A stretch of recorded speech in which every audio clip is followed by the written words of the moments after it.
Welcome back to Password Wars, where we explore the fascinating history of how humans protect their secrets. I'm your host, and tonight we're diving into one of the most puzzling mysteries in cybersecurity: why intelligent people consistently make terrible password choices. Picture this: you're a software engineer who can debug complex code, solve intricate problems, and build sophisticated systems, yet your password is still password 123, and you use it for everything from your bank account to your Netflix subscription.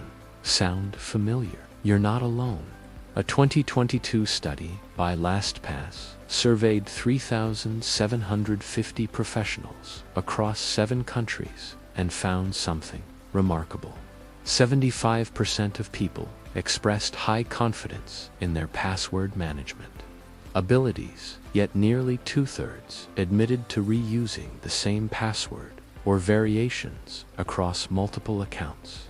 This isn't about intelligence. This isn't about laziness.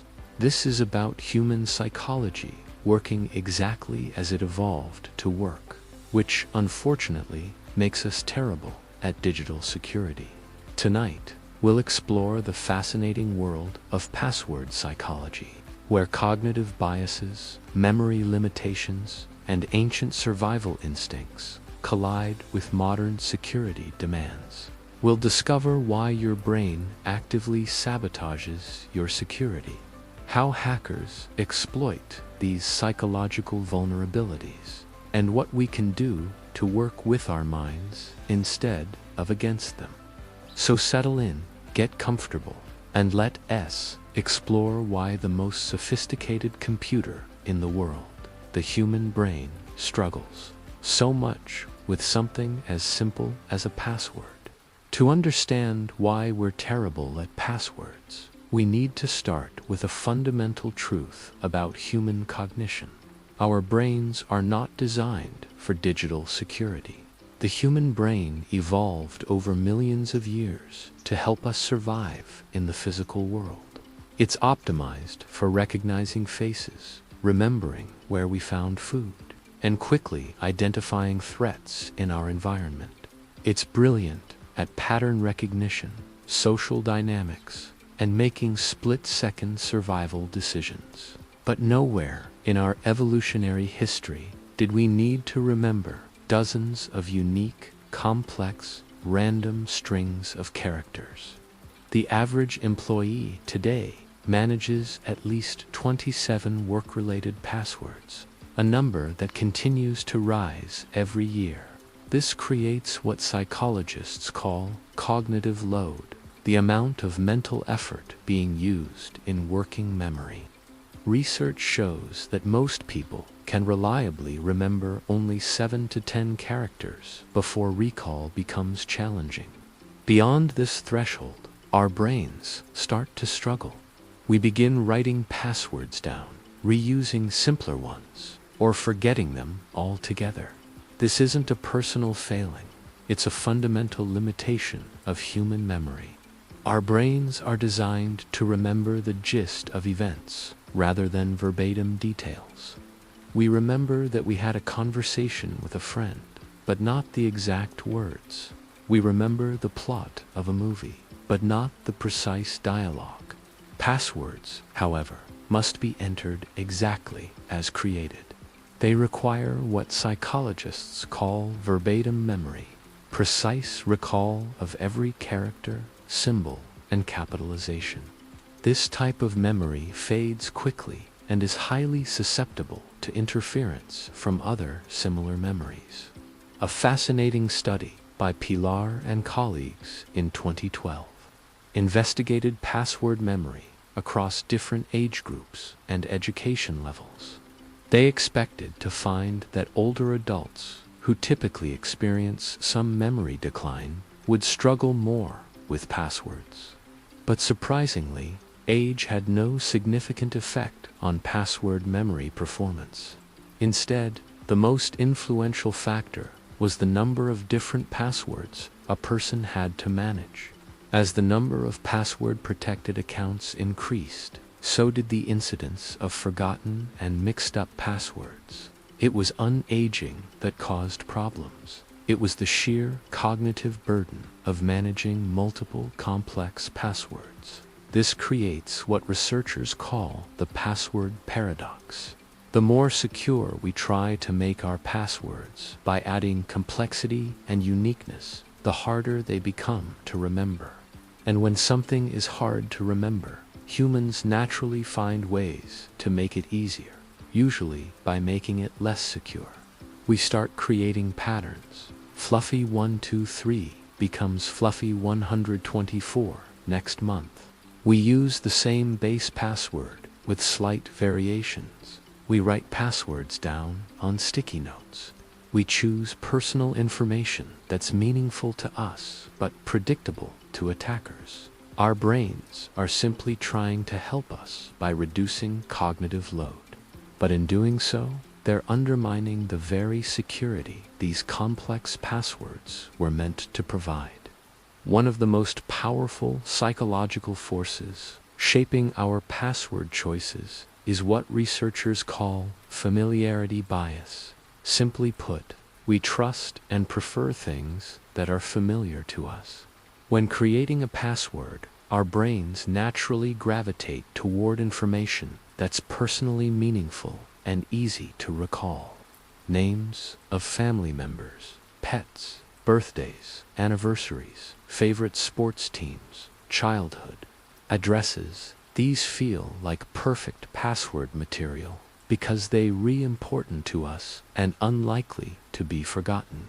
Research indicates that approximately 25% of all passwords incorporate personal information. In the Pyler study, 53% of passwords contained information about a name or date, and 74% referred to the participants themselves or their relatives. This creates what psychologists call an illusion of uniqueness. We think our personal information is special and unknown to others. After all, who else would know that your first pet was named Whiskers, or that you were born on March 15th, 1987? But here's the problem. This information isn't as private as we think. In our interconnected digital world, personal details are scattered across social media profiles, public records, data breaches, and countless online interactions.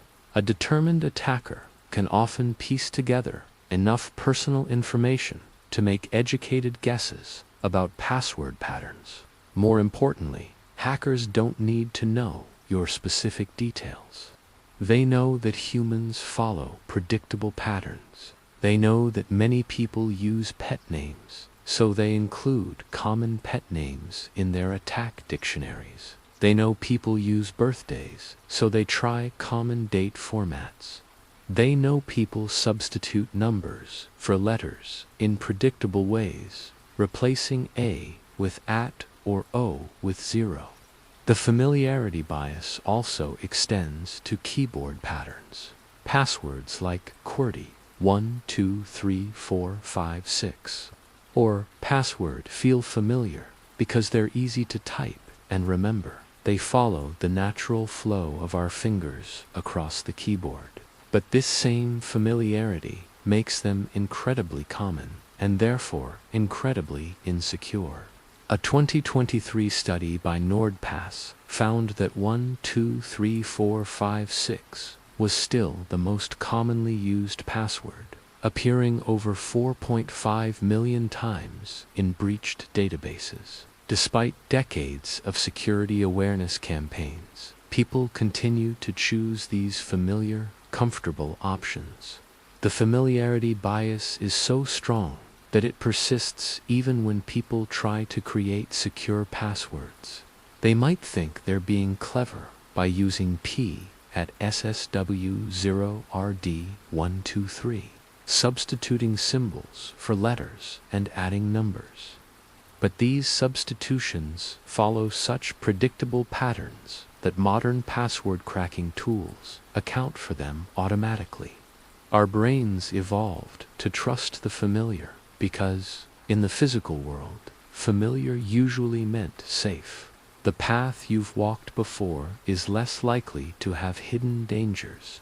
The food you've eaten before is less likely to be poisonous. But in the digital world, familiar often means vulnerable. This is why security experts often recommend using truly random passwords or passphrases made of unrelated words.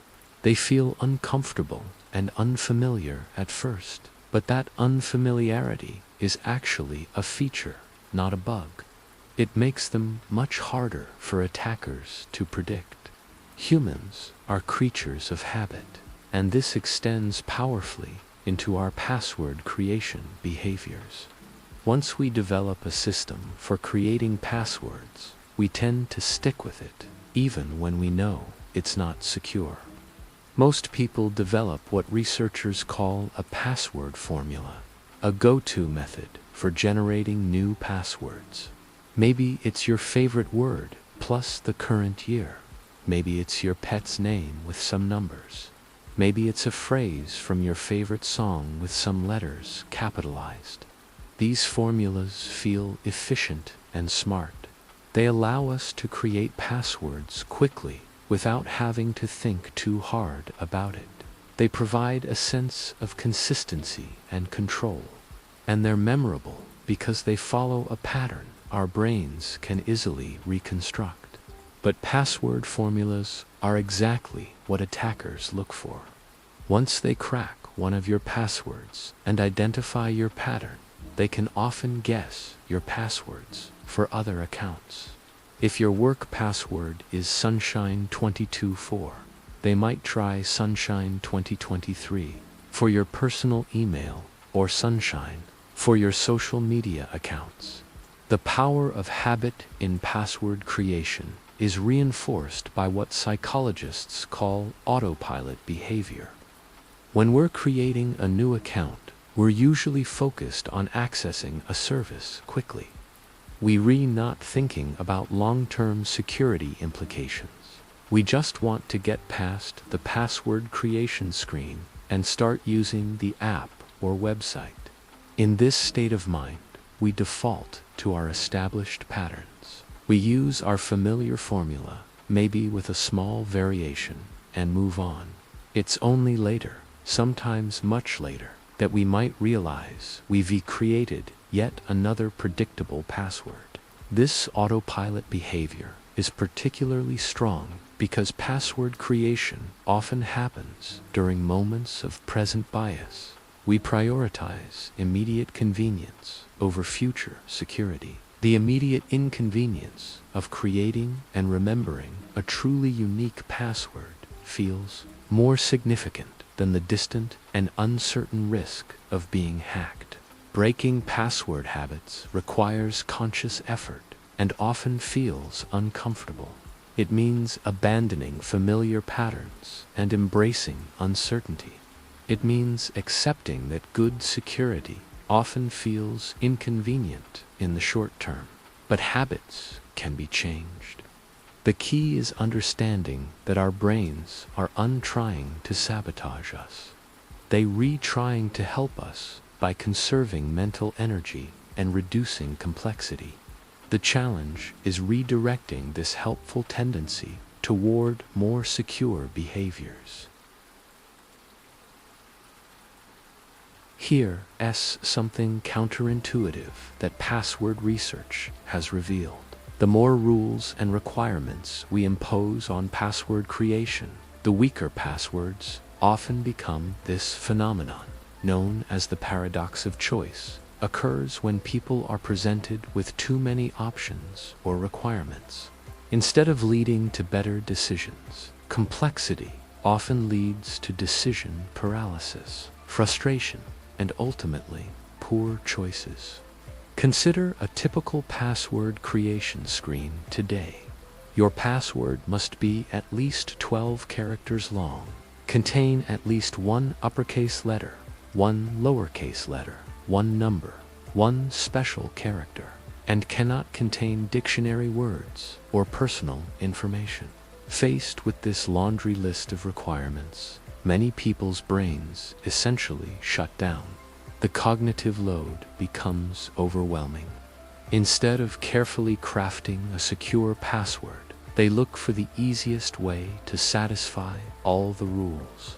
This often results in passwords like password 123 or welcome at 2024, technically meeting all requirements, but following such predictable patterns that they easily cracked by modern tools. The paradox of choice in password creation is compounded by what researchers call satisficing, a combination of satisfy and suffice. When faced with complex decisions, people often choose the first option that meets the minimum requirements rather than searching for the optimal solution. In password terms, this means people create passwords that check all the boxes but aren't actually secure. They satisfy the system's requirements, but they don't suffice for real security. Research has shown that password composition policies, those lists of requirements, are effective at reducing similarity to dictionary words, but they're much less effective at preventing the use of personal information or reducing password reuse. People find ways to meet the technical requirements while still relying on familiar, predictable patterns. The paradox of choice also explains why many people stick with weak passwords even after being educated about security risks. When presented with too much information about what makes a good password, they become overwhelmed and default to their existing habits. This is why many security experts now recommend simpler approaches. Instead of long lists of character requirements, they suggest using passphrases, combinations of random words that are easier to remember but harder to crack. Correct horse battery staple is more secure than P at SSW0RD123 and much easier to remember. The key insight from choice paradox research is that good security design should reduce cognitive burden, not increase it. The most secure system is often the one that makes the right choice, the easy choice. One of the most dangerous psychological biases affecting password security is overconfidence bias, our tendency to overestimate our abilities and underestimate risks. The LastPass study revealed a striking example of this bias. 75% of professionals expressed high confidence in their password management abilities. Yet 62% admitted to reusing passwords across multiple accounts. This disconnect between perceived competence and actual behavior is a hallmark of overconfidence bias. Overconfidence in password security manifests in several ways. People often believe their passwords are stronger than they actually are, relying on intuition rather than factual security principles. They might think that substituting at 4A makes their password significantly more secure, when in reality, these substitutions are so common that cracking tools account for them automatically. Their also what researchers call optimism bias, the belief that bad things are more likely to happen to other people than to ourselves. Many people think, who would want to hack me? I'm not important enough to be a target. This thinking fundamentally misunderstands how modern cyber attacks work. Most attacks aren't targeted at specific individuals. They're automated attempts to find any vulnerable accounts. Hackers use tools that try millions of password combinations against thousands of accounts simultaneously. They're not specifically targeting you. They're looking for anyone with weak security. The overconfidence effect is particularly dangerous because it leads to complacency. People who believe they're already doing enough to protect themselves are less likely to adopt better security practices. They might dismiss advice about password managers or two-factor authentication because they are confident their current approach is sufficient. This bias is reinforced by what psychologists call the nothing to hide mentality. People assume their personal data isn't valuable enough for criminals to bother with. But this misunderstands the economics of cybercrime. Criminals aren't necessarily after your specific information. They're after any information they can monetize.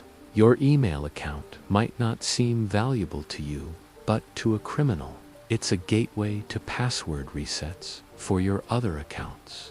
Your social media profile might seem harmless, but it contains personal information that can be used for identity theft or social engineering attacks. The overconfidence effect also explains why security breaches often come as such a shock to victims. People who believed they were safe suddenly discover that their secure passwords were cracked in seconds. Their personal information has been sold on the dark web, or their accounts have been used for criminal activities. Overcoming overconfidence bias requires what researchers call intellectual humility, acknowledging that our intuitions about security might be wrong, and that we might need help from tools and experts to stay safe.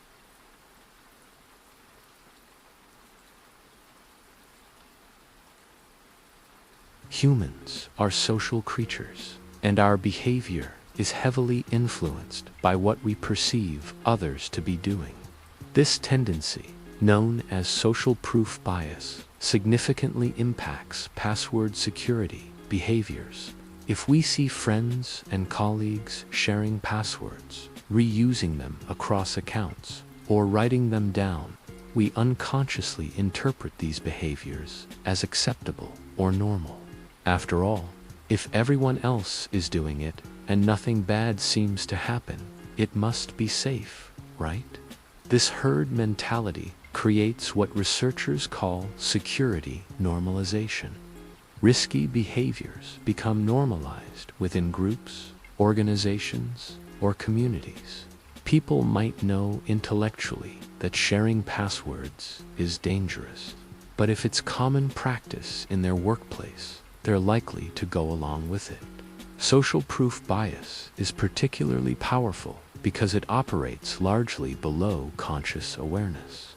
We do undeliberately decide to copy others' security behaviors. We absorb them through observation and social interaction.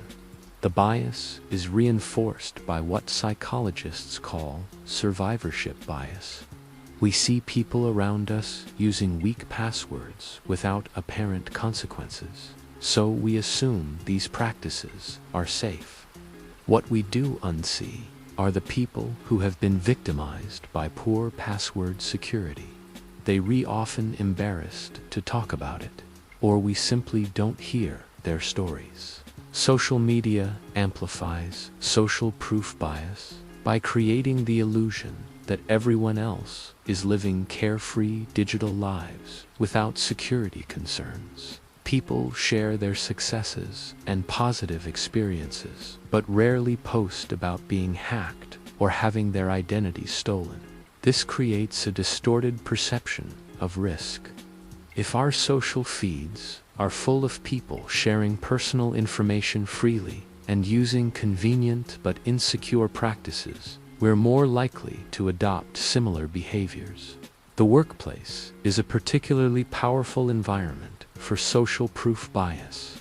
If senior colleagues or managers demonstrate poor password practices, employees often follow suit. If the company culture treats security as an inconvenience rather than a priority, individual employees are likely to adopt that attitude. Conversely, social proof can be leveraged to improve security behaviors. When people see others using password managers, enabling two-factor authentication, or following good security practices, they're more likely to adopt these behaviors themselves. One of the most fundamental challenges in password psychology is the problem of memory interference. As we accumulate more passwords, they begin to interfere with each other in our memory, leading to confusion, forgotten passwords, and ultimately, insecure workarounds. Human memory works through association and pattern recognition. When we try to remember multiple similar pieces of information, like dozens of passwords, they compete for space in our memory and often get mixed up. This is why you might find yourself trying your work password on your personal email, or wondering whether your banking password ends with 123 or 321. The passwords interfere with each other, creating what psychologists call proactive interference, when old memories interfere with new ones, and retroactive interference, when new memories interfere with old ones. The Pyler study found that the number of passwords a person manages is the strongest predictor of password-related memory problems. As people accumulate more accounts requiring passwords, they experience more forgotten passwords, more mixed-up passwords, and more frustration with the entire system. This interference problem is made worse by the fact that most passwords share similar characteristics. They're all strings of characters. They often follow similar patterns, and they're all associated with the act of logging into accounts. This similarity makes them particularly susceptible to interference. Memory interference leads to several problematic behaviors. People start writing passwords down, which creates physical security risks. They begin reusing passwords to reduce the number they need to remember. They create simple patterns that are easy to reconstruct, but also easy for attackers to guess. Some people try to solve the interference problem by creating elaborate mental filing systems, associating different passwords with different mental categories, or using complex mnemonics. While these systems can work for a few passwords, they typically break down as the number of passwords grows. The interference problem is compounded by the fact that passwords must be recalled infrequently but perfectly. Unlike other types of memory that we can refresh through regular use, passwords might be needed only once a month or less. This infrequent access makes them particularly vulnerable to forgetting. Understanding memory interference helps explain why password managers are so effective. By removing the burden of memorization, they eliminate the interference problem entirely. Users only need to remember one master password, avoiding the cognitive chaos of managing dozens of competing memories. Cybercriminals are, in many ways, applied psychologists. They understand human behavior patterns and exploit them systematically to compromise accounts and steal information.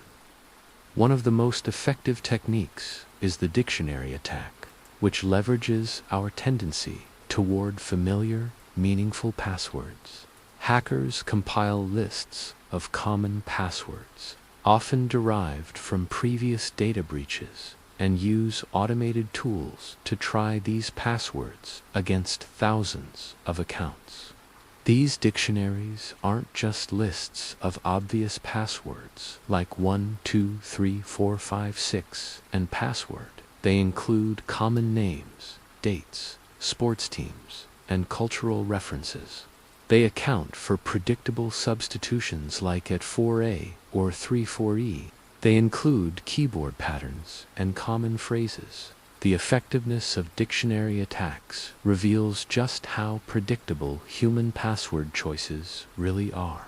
Even when people think they're being creative, they often follow patterns that millions of others have used before.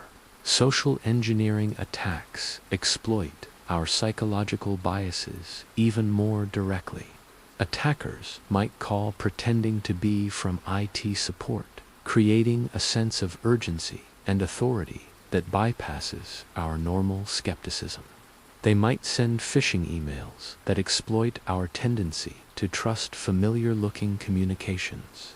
These attacks often use what psychologists call the scarcity effect, creating artificial urgency that pressures people to act without thinking. Your account will be closed in 24 hours unless you verify your password immediately, is a common tactic that exploits our fear of loss and our tendency to make poor decisions under pressure. Credential stuffing attacks exploit our habit of password reuse. When hackers obtain passwords from one data breach, they systematically try those same credentials on other popular websites and services. The 2012 LinkedIn breach, for example, led to successful attacks on other platforms years later, as criminals used the stolen credentials to access users' accounts elsewhere. Hackers also exploit our overconfidence bias through what's called password reset exploitation. They gain access to one account, often email, and use it to reset passwords on other services. Many people do realize that their email account is effectively the master key to their entire digital life. Social media provides a treasure trove of information for attackers who understand familiarity bias. Posts about pets, family members, birthdays, and personal interests give criminals the raw material they need to guess password patterns. A photo of your dog named Buddy, combined with a birthday post, might be all an attacker needs to guess that your password is Buddy 2024. Perhaps most insidiously, criminals exploit our social proof bias through large-scale data breaches. When millions of people's passwords are exposed, it normalizes the idea that everyone has weak passwords and that breaches are inevitable. This learned helplessness can prevent people from taking steps to improve their security. The sophistication of these psychological attacks is constantly evolving. Criminals use artificial intelligence to analyze social media profiles and generate personalized password guesses. They create fake websites that look identical to legitimate services to harvest credentials. They even use deepfake technology to impersonate trusted individuals in video calls. Understanding these tactics is crucial for developing better defenses. When we recognize that criminals are exploiting our psychology, not just our technology, we can develop countermeasures that address the human element of security. The most effective security solutions are those that make the secure choice the easy choice. Password managers represent one of the best examples of psychology-informed security design. They eliminate memory interference by storing all credentials securely. They remove the temptation to reuse passwords by generating unique ones automatically. The most secure password manager in the world is useless if people find it too complicated to set up or too inconvenient to use. Successful password managers prioritize user experience, making the setup process simple and the daily use seamless. Two-factor authentication is another example of psychology-informed security. Instead of asking people to create even more complex passwords, it adds a second layer of security that's often easier to use than traditional passwords. Receiving a text message or using a fingerprint scanner feels more natural and secure than trying to remember XK9 #MP2 at QR $7 passphrases represent a clever way to work with human memory rather than against it. Instead of random character strings, they use combinations of words that our brains are naturally good at remembering. Correct horse battery staple is both more secure and more memorable than CH3P$K8T. The key insight is that passphrases leverage our brain's strength, remembering meaningful information, rather than forcing it to do something it's bad at, remembering random strings. Biometric authentication goes even further in working with human nature. Fingerprints, facial recognition, and voice authentication use characteristics that are inherently part of us. However, even biometric systems must account for human psychology. People need to understand how their biometric data is stored and protected. They need backup authentication methods for when biometric systems fail. And they need to feel comfortable with the technology, not threatened by it. The most promising developments in authentication are moving toward passwordless systems that eliminate passwords entirely. These systems use cryptographic keys stored on devices, but the transition to passwordless authentication must be managed carefully. People need time to adapt to new systems. They need education about how these systems work. And they need assurance that the new methods are both more secure and more convenient than what they replace. The future of authentication lies in understanding that security is fundamentally a human problem, not just a technical one. The most sophisticated encryption in the world can be undermined by a single person choosing password 123 because it's easy to remember. As we reach the end of our exploration into password psychology, it's worth reflecting on what we've learned about ourselves and our relationship with digital security. We discovered that our struggles with passwords are unpersonal failings. They the inevitable result of asking our Stone Age brains to solve Space Age problems. Our cognitive biases, memory limitations, and behavioral tendencies evolve to help us survive in the physical world. But they often work against us in the digital realm. The familiarity bias that once helped our ancestors recognize safe foods and trusted allies now leads us to choose predictable passwords based on personal information. The habit formation that once helped us efficiently navigate familiar territories now traps us in insecure password patterns. The social proof that once helped us learn from our community now spreads poor security practices. But understanding these psychological forces gives us power over them. When we recognize that our brains are working exactly as they evolved to work, we can design systems and practices that channel these tendencies toward better security outcomes. The most important lesson from password psychology research is that good security should feel natural, not forced. The best password manager is the one you actually use. The best authentication method is the one that fits seamlessly into your daily routine. The best security practice is the one that becomes a habit. This doesn't mean accepting weak security in the name of convenience. Instead, it means designing security solutions that are both robust and human-friendly. It means acknowledging that people will always take the path of least resistance and making sure that path leads to better security, not worse. As we look toward the future, the trends are encouraging. Biometric authentication is becoming more common and more reliable. Password managers are becoming easier to use and more widely adopted. Two-factor authentication is becoming standard practice rather than an optional extra. But technology alone won't solve the password problem.